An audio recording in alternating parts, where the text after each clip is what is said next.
Sa aking paglalakbay sa buhay na ito, may isang bagay sa puso'y aking natanto.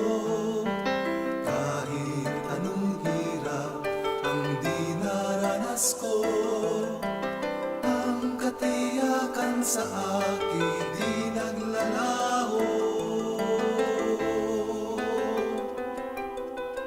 Ang bawat takpan ko nga ay may kabuluhan, kahit minsan ay hindi ko maintindihan.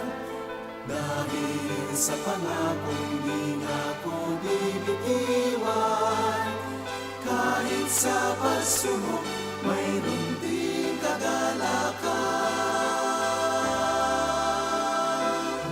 Si Kristo ay sapat sa akin, si Kristo siya'y sapat sa akin.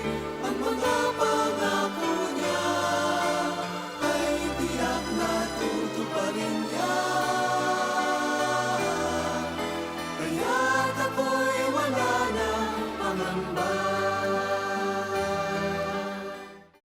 Pagdating ng Panginoong Hesus at ng kanyang mga disipulo sa lupain ng Gadarenes mula sa kabilang ibayo, isang lalaking demon-possessed ang sumalubong sa kanila.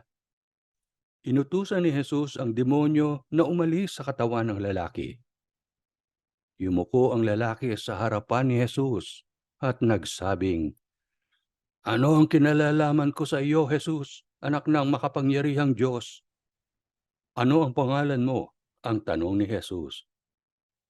"Legion, sapagkat kami ay marami," ang sagot ng demonyo. "Huwag mo kaming paalisin sa bayang ito. Utusan mo na lang kaming sumapi sa mga baboy na yaon," ang sabi pa niya.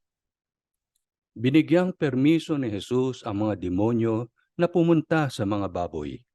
Agad na numbalik sa sariling bait ang lalaki matapos lumisan sa kanyang katawan ang mga demonyo. Nagsumamo ang lalaki na sumama kina Hesus, subalit may ibang plano ang Diyos para sa kanya. Pinauwi siya ni Hesus sa kanyang bayan at inutusan na patotohanan ng pagpapalang tinamo niya mula sa Diyos. Ito ay sinakatuparan ng dating demon-possessed na lalaki sa buong rehiyon ng Decapolis. Pinatutunayan ng salaysay na ito na walang taong sukdulan ng kasamaan na hindi kayang baguhin ng Panginoong Hesukristo. Kaibigan, panahon na upang ating tuparin ang plano ng Diyos para sa ating buhay. Panghawakan natin ang salita at mga pangako ng Panginoong Hesukristo. Tandaan tungo sa buhay na walang hanggan, tulad ng paglalakbay sa karagatan, pag-ihip ng hangin at buhos ng ulan. Ang pananampalataya'y dapat tibayan.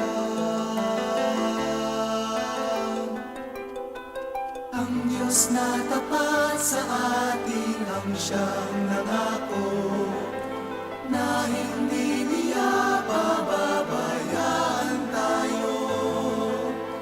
Ang pangangailangan ay pupunan niya ng gusto, at ang bukal ng ligaya'y aapaw lalo.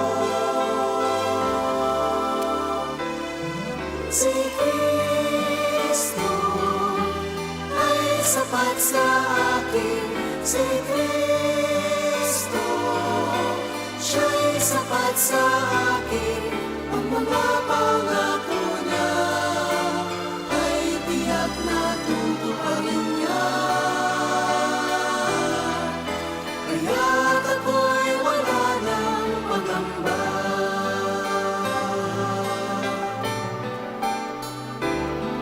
Si Kristo ay sapat sa akin, si Kristo